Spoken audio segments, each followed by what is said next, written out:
We're following breaking news from the University of Louisville.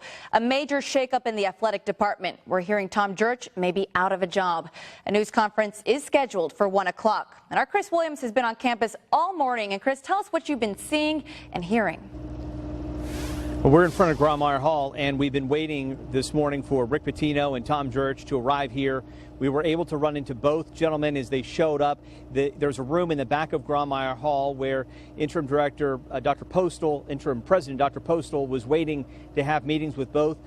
Tom Jurich showed up first, and he talked to us a little bit about, I asked him questions of whether he thought he was being fired. He said he simply didn't know, that he would talk later. I asked him what he thought about the people who had been out today and overnight on social media trying to get the governor to save Jurich's job. He said he didn't know about those people. But when Coach Rick Pitino showed up, his driver double parked in front of Grawemeyer, and he ran up these stairs here behind us. We tried to catch up with him and ask him some of the questions that have been on your mind. Here's how that went down. Coach, are you being fired? Anything you'd like to say? Are you being fired today, Coach? What do you think of all the attention being paid to yet another scandal at the school involving your basketball team? Coach, have you spoken to Tom Jurich?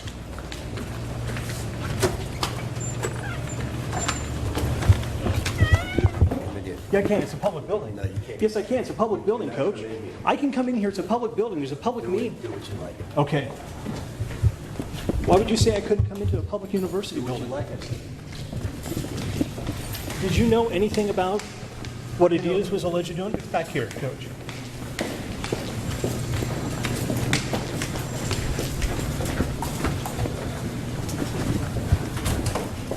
This store right here, 106.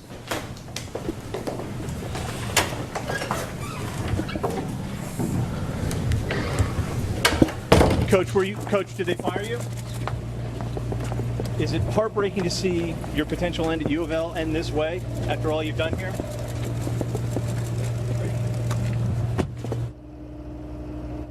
And with that, Coach Pitino closed the car door and then drove away from Grawemeyer Hall. He did not answer any questions about whether he had been fired. His meeting lasted maybe 5 minutes in the room in the back of Grawemeyer Hall with Dr. Postal and others. That's about the same length of time that Tom Jurich was in a meeting this morning. He came to the university campus about an hour before Coach Pitino, and here's the exchange I had with Tom Jurich on his way into his meeting. Not wearing Adidas gear.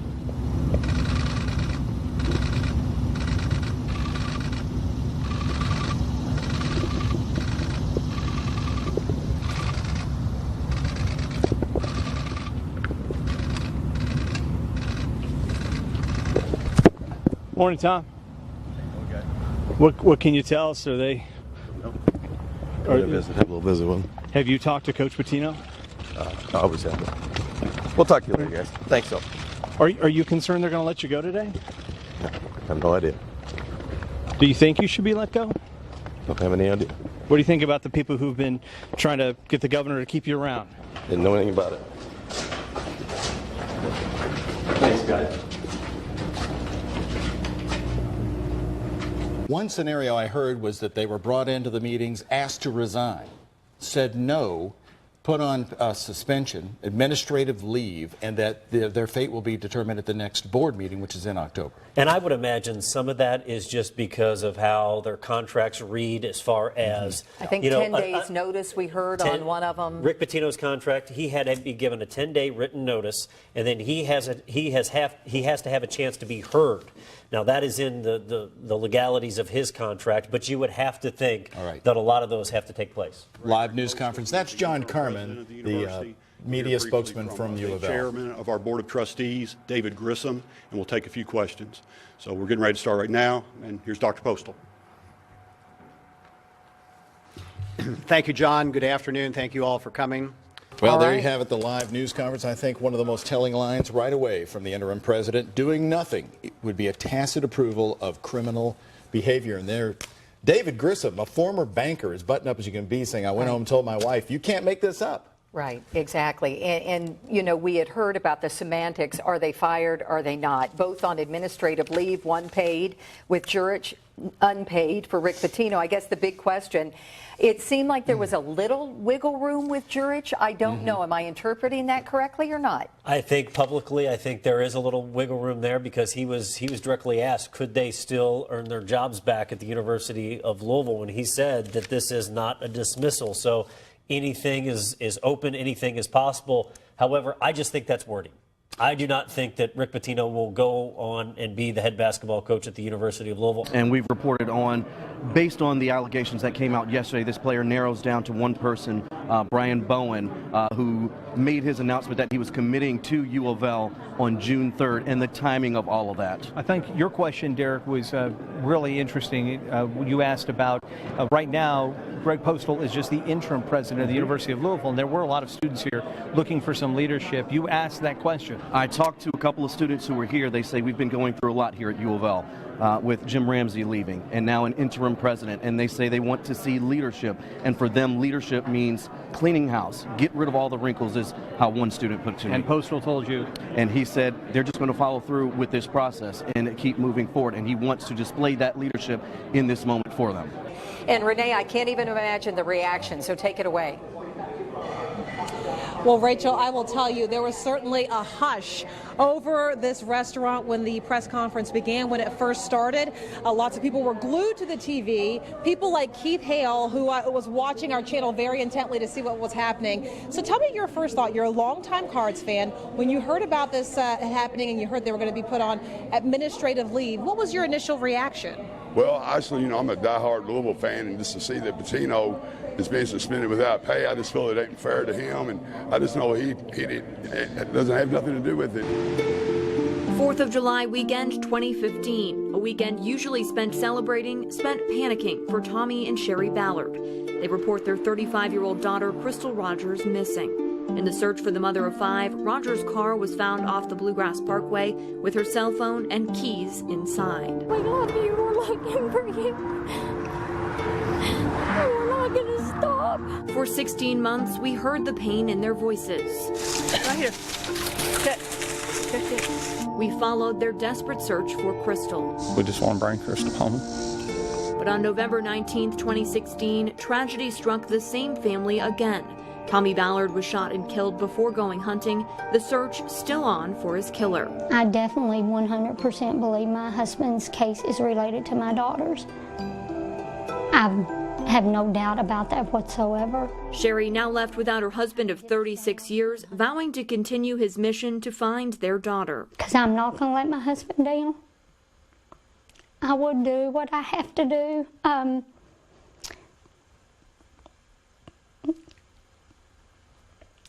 What happened to him is just something I can't accept. I will do this for my family. I will do it for him and for my daughter. My daughter didn't deserve nothing that happened to her, and I will keep doing what I have to do. Despite what she's been through, Sherry says she will not leave Bardstown. We were even told before that this could be a very dangerous situation for us, and me and Tommy talked about it, and we're like, no, this is our home. They're not going to run us out of our home. I have family here, you know, lots of family. The Ballards are the latest family waiting for answers, waiting for justice, and waiting for closure in a town no stranger to mystery.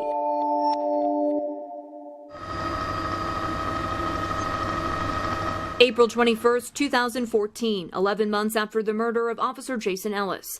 Kathy Netherland, a special education teacher at Bardstown Elementary School, and her teenage daughter Samantha are murdered in their home, just a few miles outside of Bardstown. One of the family members didn't go to school today, and when he came over, he found both of the victims inside. A mother and sister taken away from Holly Netherland, away at school at the time. Holly spoke with WHAS 11 in 2015. My sister will never be my maid of honor. I will never get to share another secret with her. Samantha will never be able to live her dream. My mom will never get to meet her grandkids. She will never help me plan a wedding. 16-year-old Samantha died just 4 days before her prom. She was buried in her dress. Kathy's sister and Samantha's aunt, Stacy Hibbard, pleading for someone to come forward with answers soon after the murders. It seemed fitting that she should get to wear her pretty dress at least once. She looked beautiful in it, which was surprising. Not because she wasn't a beautiful girl, but because of the injuries that were inflicted upon her in the vicious attack that led to her death. She declined to talk with us for this story, but says she and her family members mourn Kathy and Samantha every day, and they're never far from the center of their minds. To this day, the main lead released to the public now over 3 years later, this grainy surveillance picture of a black Chevy Impala. I remember when they released that photograph. Well, is there a fear among these family members that these cases will stay unsolved, that they'll never know who did this? Well, at least for the two families that I spoke to for this story, there is hope that the cases will be solved, but they just didn't expect to be waiting this long. And for the Ellis sisters, they say they fear that their brother's case has gone cold, even though they know it is still being actively investigated. All right, Michaela, and as you know, our special reports are continuing. Coming up, you know, there's been real frustration by family members and stunned residents of Nelson County that these investigations have stalled. So WHAS 11 News went right to the top to get answers, and that's where we pick up tonight at 11 as our investigation continues. Bardstown, Kentucky, the epitome of small-town America. From the town square, a corner drugstore, to the local barber shop. A real slice of Americana. When you walk these sidewalks, it sure does seem like idyllic small-town America. Nothing bad could happen here, right? But there it is. Signs of trouble. Crystal Rogers, the missing mother of 5. A community standing with the Ballards after her father Tommy was shot and killed. Across the street, a Blue Lives Matter sign. Below it, a picture of Officer Jason Ellis, murdered in 2013. Bardstown, the epicenter of several unsolved cases. It began with Officer Ellis's murder. A year later, Kathy and Samantha Netherlands, a mother and daughter, murdered inside their home outside Bardstown. Crystal Rogers missing since July of 2015. Her father shot and killed last November. This town voted most beautiful in America, rocked by something very ugly, almost sinister. It's not typical to have this many cases, this many death investigations going in a 3 or 4 year time period in a small community. It just doesn't happen. Rick Sanders took the job of Kentucky's top cop with the state police last year. His agency in charge of all of these cases except for Crystal Rogers. Commissioner Sanders came into the job asking questions. And I've had meetings with the investigators on these cases, and as an old former homicide detective, asked them the questions that I'm sure you're going to ask me. We start with Bardstown police officer Jason Ellis. This month marks 4 years since he was gunned down. With reward money topping $200,000, the case still unsolved. What is that telling you? It tells me that there are very few people that actually know what happened in these cases. And those that do know, either because of loyalty or fear, are not going to tell us what they know. It appeared to be an ambush-style killing, maybe someone who knew Ellis's route home. Branches placed on the exit he used on the Bluegrass Parkway, killed when he got out to move them. Major Jeremy Thompson helps to oversee these cases. Well, we can assume he was the target, and you said, whoa, no, you can't. Why can't we?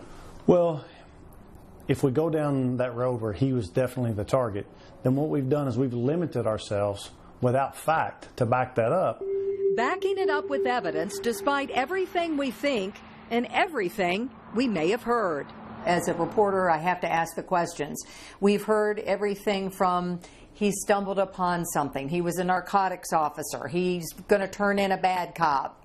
You've heard all of this. Yes. We've literally fielded thousands upon thousands of tips.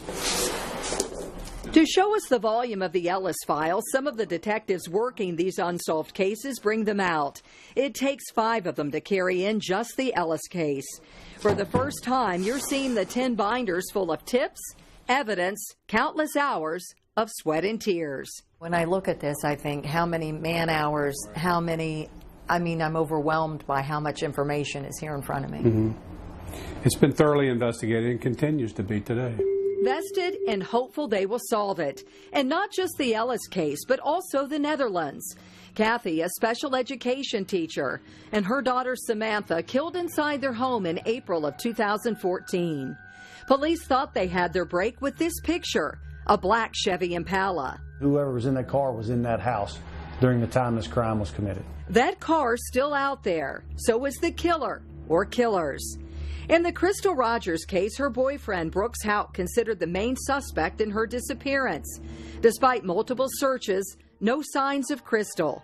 That case being handled by the Nelson County Sheriff's Department.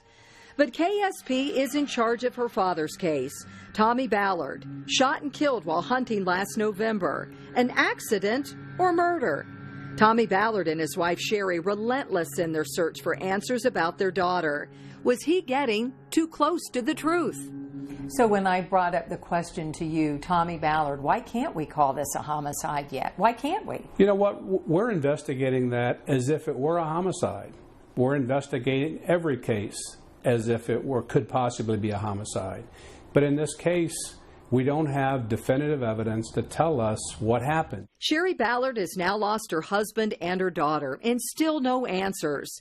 We shared some of her questions and frustration with Commissioner Sanders. Is there any evidence that they can tell us that they have? Are they working on this day to day? I don't know if you can answer her question about Sure evidence. I can answer her question. We want to give her confidence that we are devoting resources necessary to do due diligence to this case. Commissioner Sanders personally visiting Sherry Ballard to reassure these cases are still being worked by him and this team of investigators who won't give up. In fact, they say they can't let go and never will. I know you said sleepless nights, I can't let it go. I mean, do you all feel the same way, how vested that you are in these cases? Sure. Yeah. Commissioner Sanders hoping our interview might generate another lead, fill in some missing pieces of the puzzle. Major Jeremy Thompson is hoping someone's conscience will kick in. Do the right thing and take responsibility for what you've done. It's unlikely, but stranger things have happened. Yes, Bardstown knows all too well that stranger things have happened. The city voted most beautiful, tarnished by these cases. I feel the same thing that you're feeling, and it causes us to want to solve it, to take Bardstown back to where it began, as a peaceful, great community. People could walk the streets without fear. No fear comes with answers and with justice for Officer Jason Ellis, Kathy and Samantha Netherlands, Crystal Rogers, and her father, Tommy Ballard. Remember when Governor Matt Bevin called JCPS an unmitigated disaster? Well, I think we can use that term for the governor's own meeting to solve our crime problem right here in Louisville. Now, I do want to point out one thing that struck me. In the least, we should all be glad the CEO of this state is talking about what we're all talking about, the shocking violence that grips this city, now in areas that once dodged it. Governors don't often complain publicly that their largest cities are a haven for crime. Why? Well, it's a business killer. If a potential firm Googles Louisville or Kentucky right now, they're going to read what the governor is saying about us, and they could go somewhere else. But when Bevin said last week that he would announce a plan of action to help solve Louisville's crime problem, he raised expectations that he would be telling us all something the mayor and the police chief have been unable to pull off. So people flocked to his meeting. Why else do you think hundreds of people came to Western Middle School? They didn't show up to hear a politician tell them to pray harder. They thought and hoped the governor was going to pull a surprise. They came because, like all of us, they are desperate for a real new plan of action, facts and details, something that would work, and possibly even soon.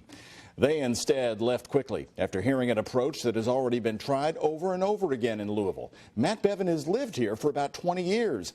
I know he boasts that he doesn't read the paper or follow the news, but surely he's seen the dozens of peace walks and people who have been praying on many corners of West Louisville, only to see the violence escalate. Here's why the meeting was bad. The governor raised an impossible expectation, and then his announcement fell short. It blew up on him, our community, and angered a lot of good people, working very hard every day to fight this.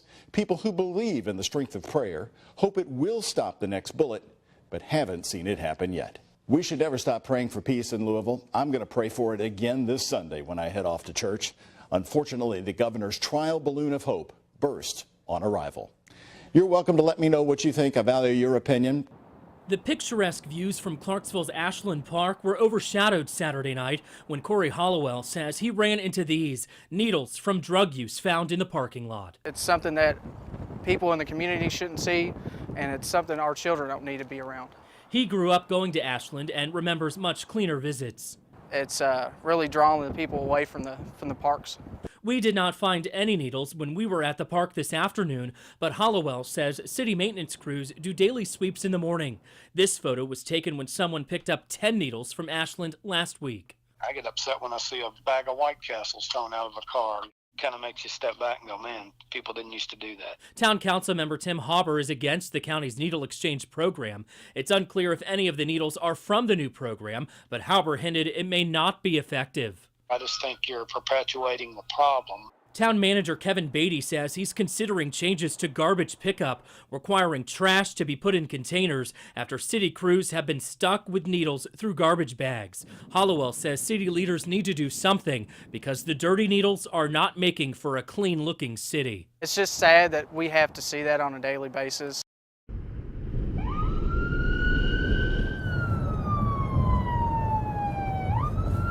$138 Adam, are you? $138 Adam. On any given night, most nights in Kentuckiana, ambulances are on the run. Medical runs. We are fairly busy 24/7. Busier days, upwards of 450 runs by Louisville Metro EMS. We're going over off of Manslick Road. And the rush. More and more frequently Possible overdose. is over heroin. Just relax, okay? How much heroin did you do? Tell them the damn truth, you will save her. Considered an epidemic, the spread is happening on bedroom floors.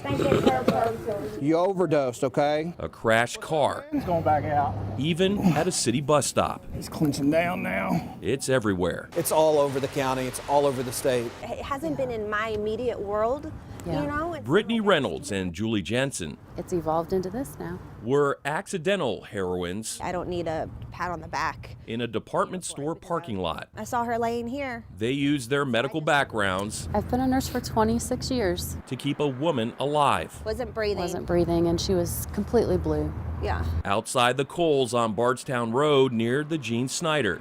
Again, it can happen anywhere.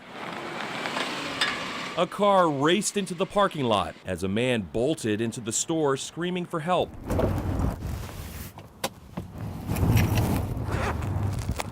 This is a pocket mask. Total strangers. Julie was giving breaths. They worked as a team. Brittany was doing chest compressions. The woman I'm pushing down in the middle of her chest. was teetering on the edge of death It was opiates. until EMS arrived with naloxone, I didn't think she was going to make it. widely known by the brand name Narcan. Within a few minutes, she went from lifeless to she's alive. Not only alive, but actually got up and got out of the ambulance and left. It's crazy that she can go from one extreme to the other so quick because of Narcan. Narcan has given addicts a second chance, even third, fourth, and fifth chances.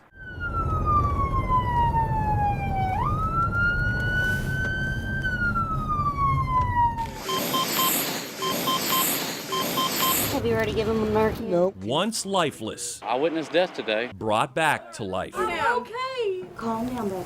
Oh, goodness. Whew. Naloxone, best known by the brand Narcan, can do that. Let's get him out. Pulling out. Let's watch for, we gotta watch for needles. You got another one? This one's shooting straight out. A drug to reverse the effects of the drug heroin and other opioids. And we gave you some medicine that only works with opiates. Narcan seems almost miraculous. A 2-milligram dose. Oh, she's opening her eyes. And soon, the days. Did you do some heroin this evening? It was. Huh? Yeah. A bizarre image It can happen anywhere. to reflect on, like seeing a ghost. Kind of like a living zombie. But even scarier is the need. Some of these patients require multiple doses. The supply room at Louisville Metro EMS headquarters is stacked with Narcan. 1,000, 1,500, and then 2,800 rounds of Narcan here.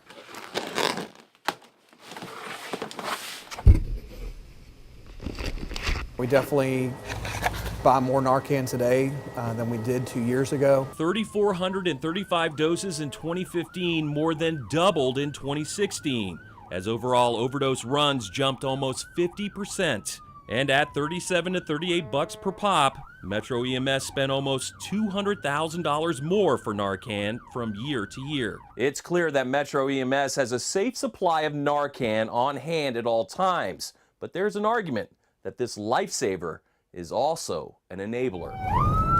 EMTs and paramedics acknowledge that they're often helping the same addict over and over again. Some of them we know by name. And first responders don't always get one shot He's still not breathing on his own, so I'm giving him 2. at bringing them back. We've had patients that required up to 5 and 6 rounds of Narcan. Even if they circle back around to the same people, What'd you do with the needle? it's the job. She's got 2 in her kit. I think there's 1 left in the bag, but I mean, Okay. we got enough to make another 2 at least. Narcan is a second chance. And everybody, deserves a second chance. Sometimes Yeah. a third, fourth, or fifth. It's not our job to really judge. The hope is the next 911 call There's 2 more now. is the wake-up call. Every time that we go out and make one of these calls, we're giving somebody another opportunity to change their life. It's always our recommendation you go and get checked out and turn it around for their sake, but also for their family's sake. Narcan isn't a cure for addiction.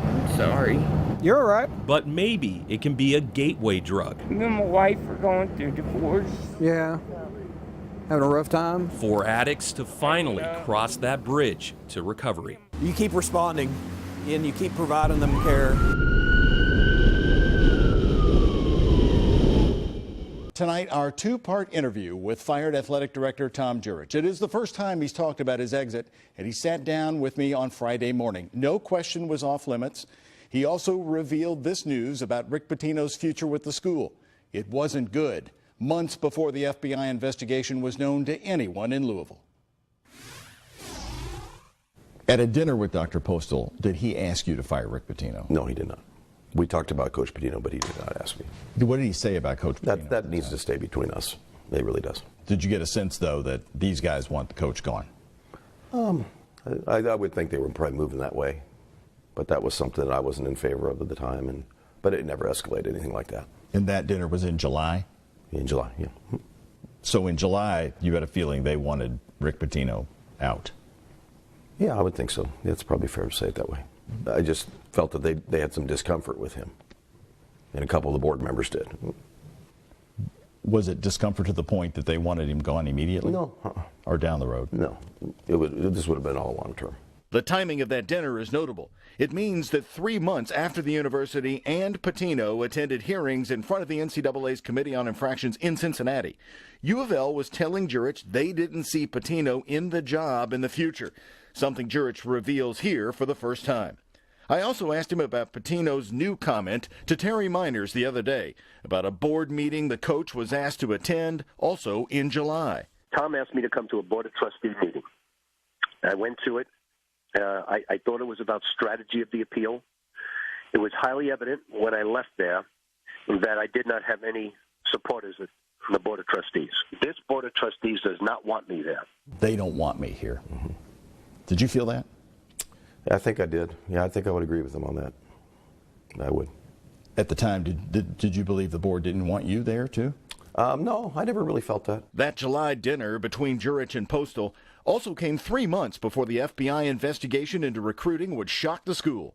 Board Chairman David Grissom said this to reporters at the time. I came home last night and said once again to my wife, you can't make this up. Jurich was in Washington when the story broke. What went through your mind when you heard that? Just great disappointment, because it's something we as a university don't need to be involved with.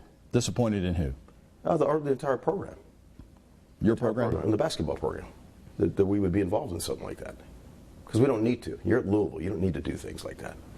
You don't need to be involved. And I'm not proclaiming any guilt on anybody, because I don't think anybody's been even charged yet. But I think the evidence is probably pretty strong, or the FBI wouldn't be involved. Did you ever consider firing Rick Pitino over the course of the past few weeks or even the past few months? If I would have known he did something, he was guilty of something, then I would have. I'd have dealt with it then. But I had no evidence. I point blank asked him if he had anything to do with this. He said, absolutely not. Look at me right now. I said, absolutely not. Do you believe him? I did. You've always backed him? Yeah. I back all my coaches. I back my coaches. I hire them. I don't just hire them and put them in a position, say, sink or swim.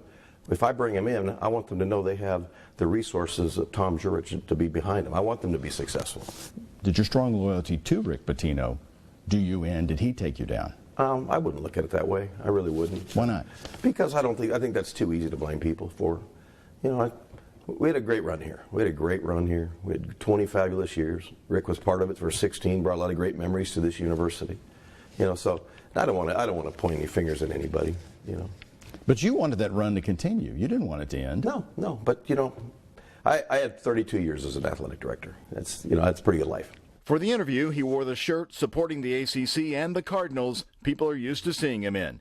And he told me he's not leaving the city of Louisville. My passion's always going to be for the University of Louisville. And I love this city. In his house, Jurich's family is prominent over the fireplace. Since when we just moved here, we were being introduced at the basketball game. The basement has the U of L memories. Here's the day he was introduced to fans at Freedom Hall, and photos of better times with Rick Pitino. How do you stay friends? What is it in you where you are able to stay friends with somebody who has gotten you in so much controversy?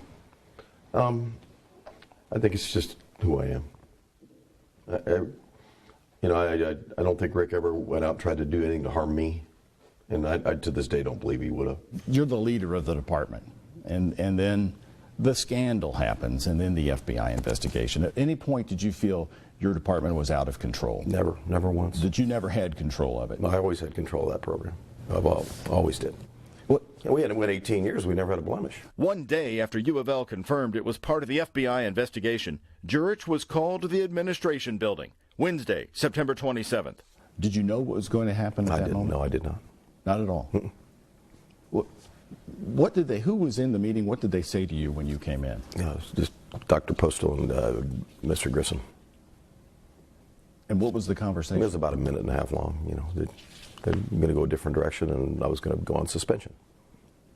So gave me a letter, and I left. But they didn't. Did they let you know you were going to be fired later? No. 1 month later, 3 days shy of his 20th anniversary at U of L, Jurich was fired 10-3 with this vote. John Schnatter. Aye. When that vote happened, it was shown live. Did you watch that vote? Oh, no. I haven't seen any media in 30 days. I haven't, not newspapers. I felt that was probably not the space for me to be in. The letter from the school firing him is blistering. They called you a bully. That's offensive. That's offensive.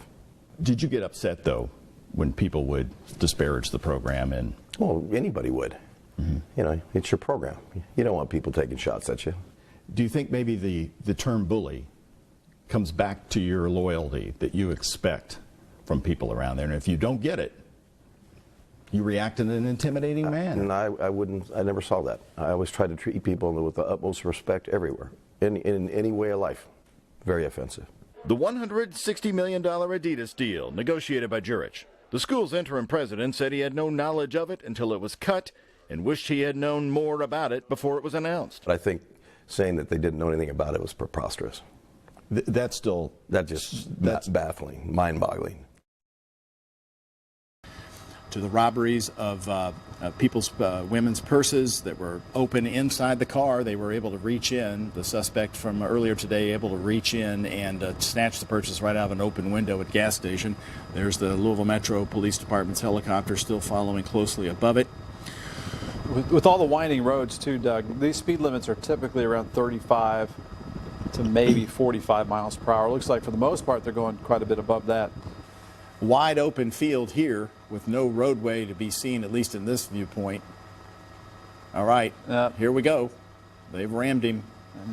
The possible suspect in the case here in Louisville. We're going to widen the shot out here just in case Wow.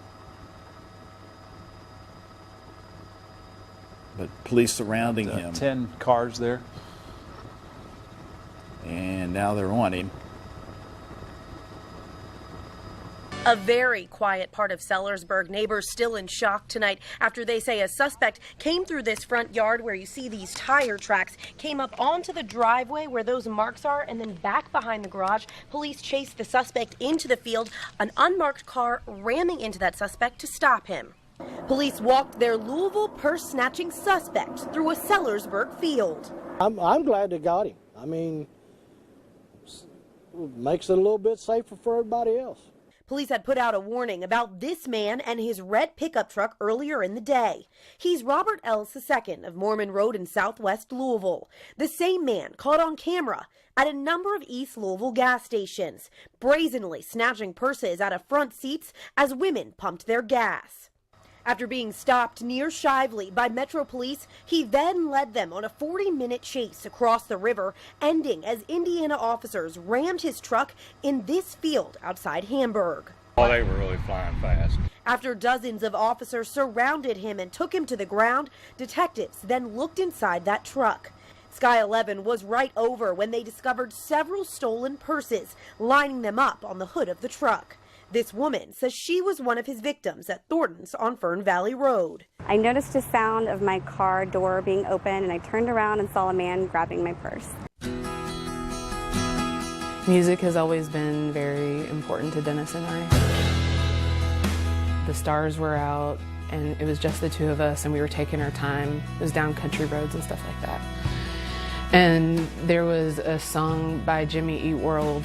May angels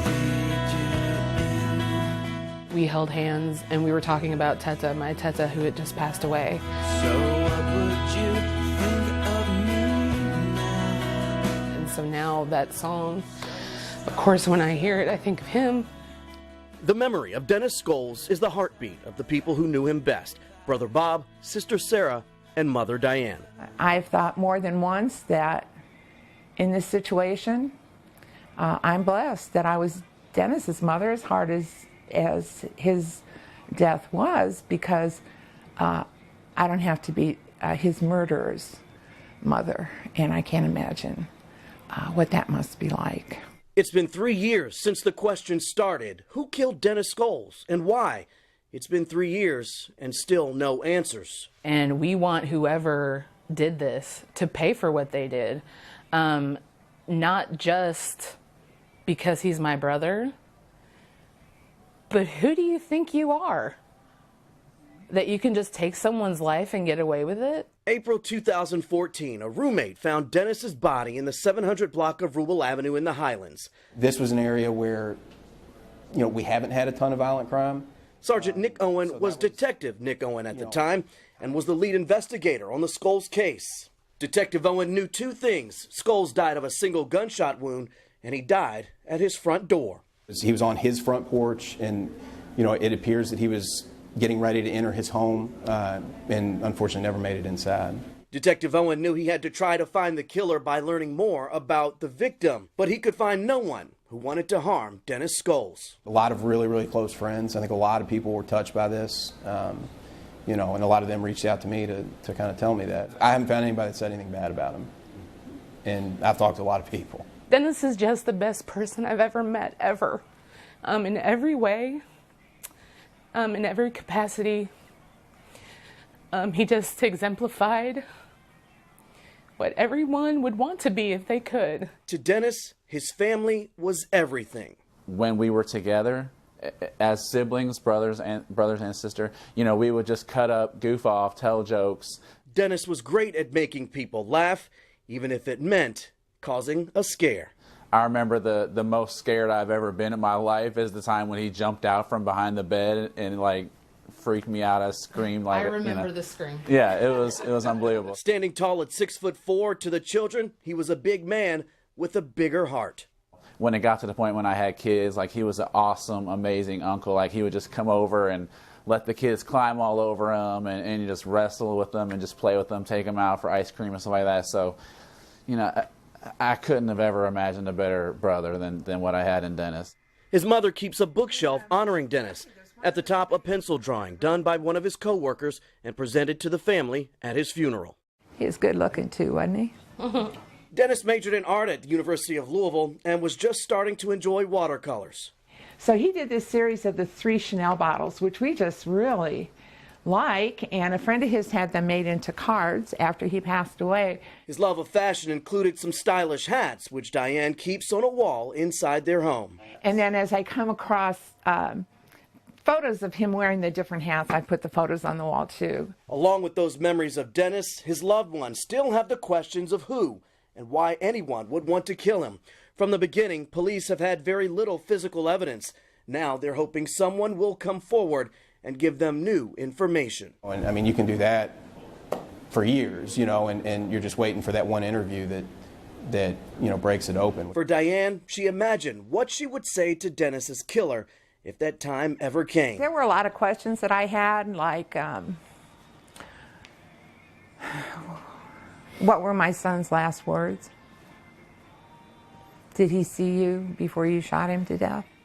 And for Bob, he's hoping that killer can see the pain left behind. I want to see them have to just face up to what they've done and, you know, and see me looking them in the eyes and my family looking them in the eyes and all of Dennis's friends looking them in the eyes and just saying, how could you? You know, how could you have done that to such a kind and loving person? And just, you know, just to have to come to that moment, I think it'll be worth it.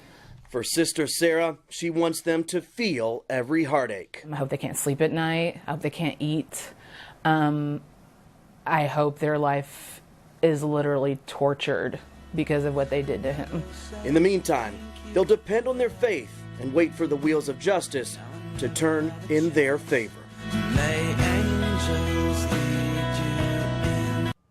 And the detective we spoke to, who's Sergeant Owen now, says he's hoping that maybe someone he's already talked to will say, hey, maybe I forgot to tell police this, or even someone police have not talked to will say, you know what, maybe there's something I need to get off my chest. You can leave a tip with the police, 574-LMPD. You can also remain anonymous.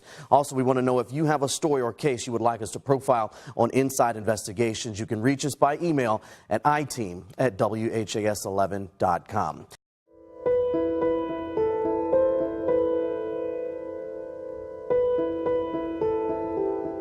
After retirement, after turning elderly, every year alive and able to live at home is a good year. But with age, seniors have to be wise beyond their years. They are all targets. And all it takes is a phone call to exploit their love of family. These people are professionals. To steal everything they have. They are holding them hostage on the telephone. My wife took the first call. Lowell Shepard and his wife Patricia He's a good kid. only have one grandchild. This is our grandson, Michael. And that's who they thought it was. Michael, is that you? On the other end of a June phone call from Southern California. I said, well, you certainly sound a whole lot different. What's wrong?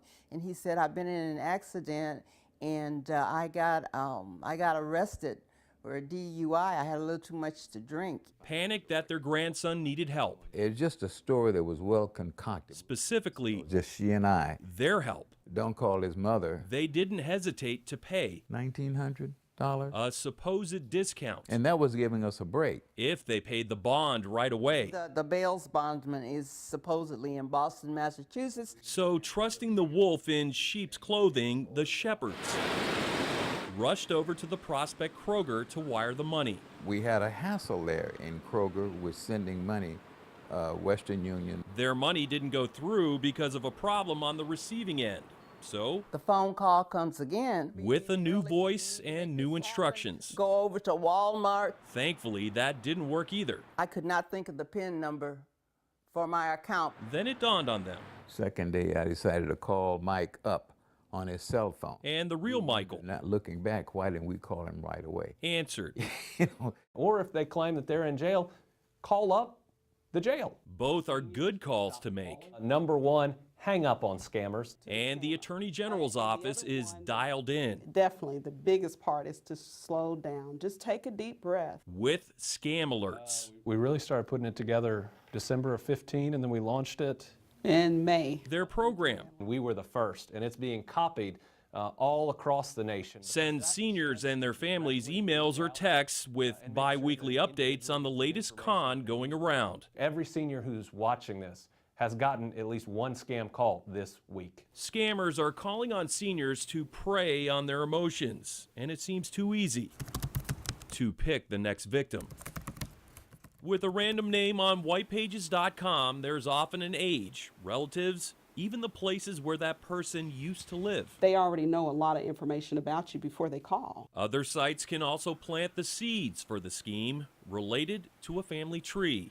A scammer knows how it branches out. The more likely Grandpa thinks he knows, it's his grandchild. It's a trusting generation, our seniors are. When Grandma and Grandpa are tricked to help with money, believe it or not, it's often with iTunes cards. You will be surprised about how many people just don't know what those cards are. They'll get the iTunes cards.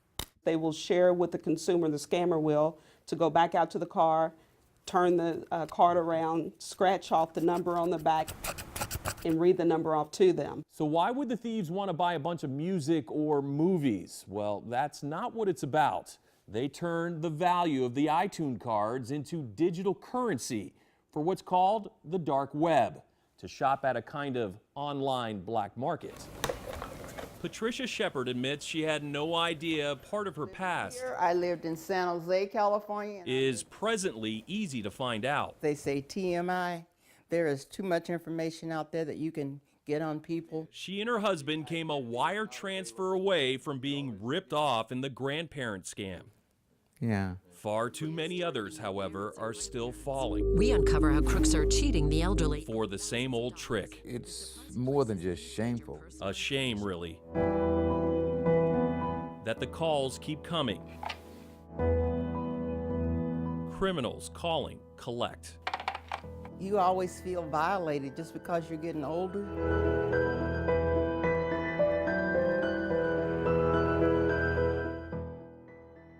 At this point, Gary, no word on how many people may be in that vehicle. Obviously, at least one driver going up onto the sidewalk. People on the sidewalk. My goodness, these kinds of situations never. That looks like Bardstown Road there in the Highlands, and going the wrong way now. Obviously, Bardstown Road is compressed to one direction now. We see that they're the police just vehicle about 2 lengths behind. And police still just turned off of Jackson Okay, now. all This right. What may do we got be here?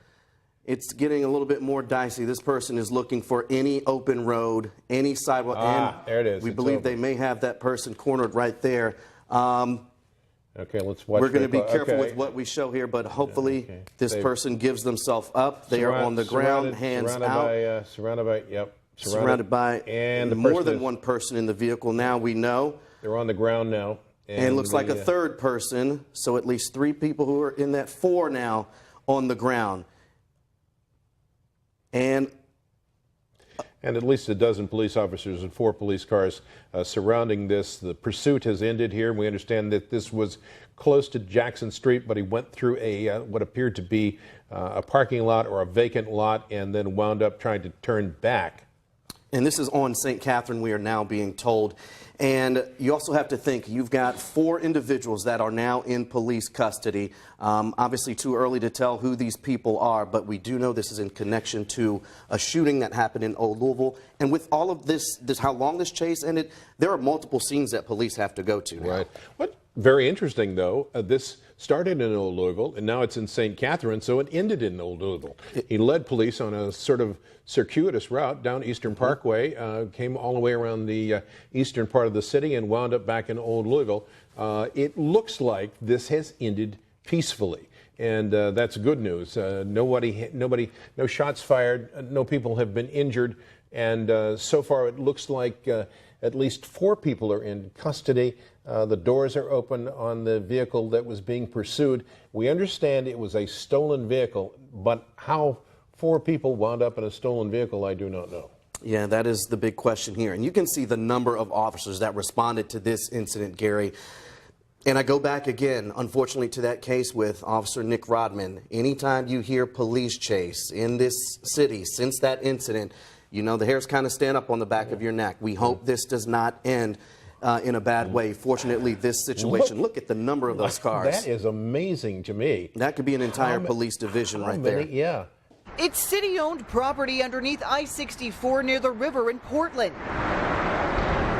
And until Thursday, it was home to about 20 of Louisville's homeless population.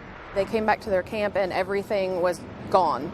Bulldozed down, tents gone, backpacks gone, entire food supply, heat source. Kristen Herron leads the Forgotten Louisville, one of several local outreach organizations that work hand in hand with the homeless. She describes a difficult weekend after the camp was torn down and those who lived there left with nothing. Those are things that are not only someone's home, but they're also resources that the community has given to these outreach organizations that are doing the footwork in our city. Herron says the sweep came without warning. Her agency never given the opportunity to help the homeless move their belongings. The city agency behind the bulldozing says it doesn't have to issue warnings, but it did as a courtesy. We talked to everybody on Tuesday and just to give them a heads up. LMPD says it was at the camp days before the sweep, inspecting it with codes and regulations after getting a complaint. I mean, from a safety standpoint, it's very dangerous. Officials say uncapped needles and human waste littered the area. It wasn't safe for those living there or those passing by on a nearby walking trail. So Solid Waste Management worked with codes and regs and LMPD to clear the camp. We didn't, say, hey, get out, we're coming in. And we let them do whatever they could and help each other to move. And when they said they were done, that's when we went in with the Solid Waste Management, and they took all the trash. Brown says police also emailed the Coalition for the Homeless to get word out of the sweep. Local agencies say that message was never passed on to them, and perhaps that was the problem. It's heartbreaking. Activists tell us they are still working to find each of the people who used to live here. They tell us as the temperature continues to drop, that is their top priority. In Portland, I'm Shay McAllister, WHAS 11 News. 3 people are finding a new place to sleep tonight after a homeless camp was cleared in downtown Louisville. But this time, the residents of that camp knew what was about to happen. Good evening, everyone. I'm Doug Proffitt. And I'm Rachel Platt. That sweep was planned. And again, those in the camp, they did have prior warning this time to make other arrangements. You first heard about those new procedures right here on WHAS. Shay McAllister has more on how this was handled. And with it being so cold, Shay, we want to know, does everyone have somewhere to go tonight? Well, Doug, Rachel, I'm told that every person that was here this morning left with an outreach organization, and those groups are working to make accommodations. But this camp has been here for at least 4 years. Police say it just became too dangerous recently for those who are living here and those who are passing by, and that is why it had to go. Byron Peeler, who goes by Rock, has called this corner home for the last 4 years. My mom always told me what you put yourself through, get yourself out of it the best way you can. He says the early morning cleanout was no surprise, and he has a plan. I've just got to hold on. I got a young man, he was going to put me up in a hotel for a couple of days. I think I'll be all right. Police posted no trespassing signs at this site and others weeks ago. It's part of a new initiative to give notice before a homeless camp is cleared. The new plan in place after public outcry when a camp was swept last month without notice and personal belongings were trashed. This is the first time since we started our email distribution list and everybody was all on the same page. This was our goal, was to get everybody out here so that we could address this issue as one group. Lieutenant Felty led the operations. We are not taking anybody's home. Our sole goal here is to clean up trash in an unhealthy environment. The last thing we want to do is take anyone's home. Arranging officers to be there to help move personal belongings. Outreach representatives available to offer alternatives. And once everyone is ready, Solid Waste Management bulldozes the site. This went absolutely smooth today. If we could reproduce this every single time, it would be an absolute win. Rock says he is grateful for the kindness and compassion, and now he has a message for the city and the future. Don't leave us behind. Don't leave no human being behind. Help us. And the city is considering a new ordinance that would require the 21-day notice that they had here today. Everyone I talked to here this morning says it is that notice and the planning that made today's sweep go so smoothly. Reporting live in downtown Louisville, I'm Shay McAllister. The fishing has been good. Oh, there's one. Real good. There's a few jumping now, ain't they? Asian carp. There went a few. More specifically, silver carp. Hit the boat. We'll actually jump in the boat. Whoa! One got him, did it? In a fish frenzy. Woo! So I've never seen any fish jump like they do. Stirred up. Like it right on top, ain't they? As these guys hum along. The vibration of that motor. The flying fish are soaring in numbers and have boaters soar. Heck, I've got hit one time. One time one got me right in the eye, going about 30 miles an hour right in the forehead. It about knocked me out of the boat, took the breath out of me. The danger to people as well as to Kentucky's aquatic ecosystem has state and federal fisheries biologists fishing. Coming up!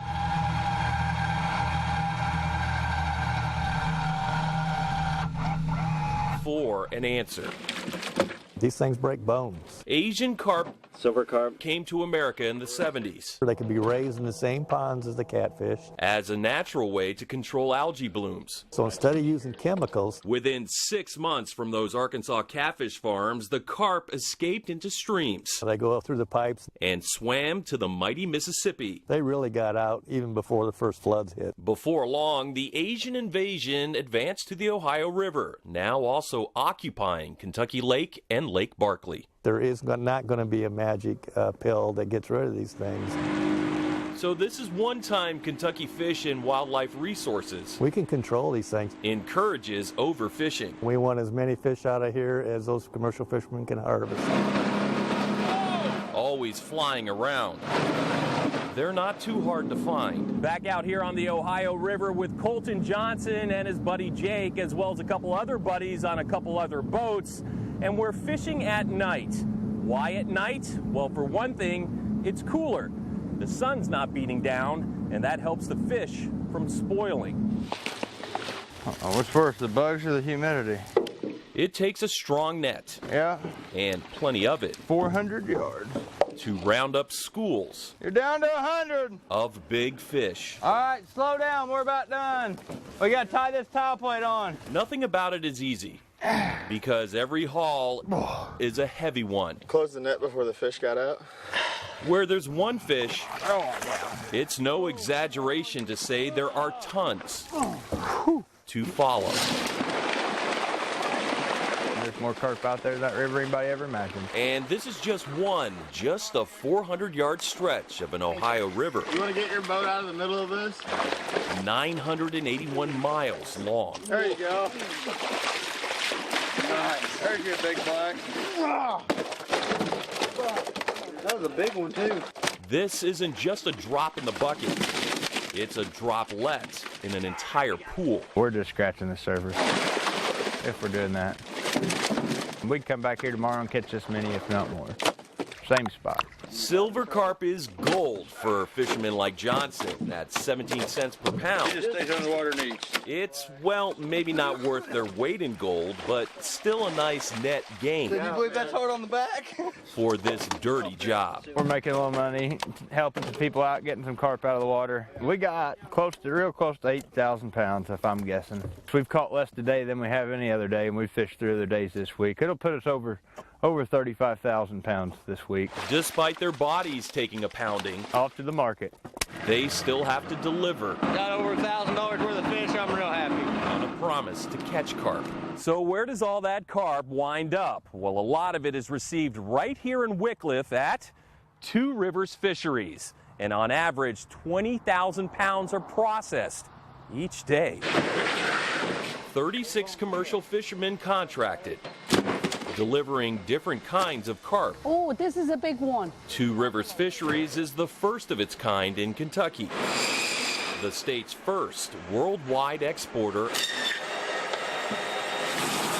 of Asian carp. Now we remain the biggest Asian carp exporter in the country. And therein lies the irony.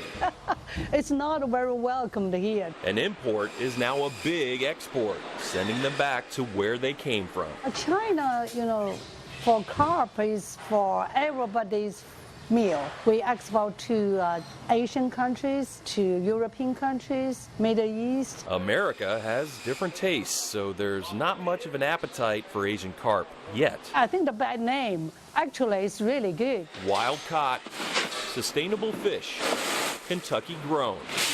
The industry has even more to offer. We have full-time employees, 16, but we also create a lot of part-time jobs. Pounds processed, doubling from year to year. Our target is 4 million. More output, more help wanted. If we have second shift, the number will be doubled. It's the good with the bad. We lower the Asian carp population, but I don't think we can get rid of them.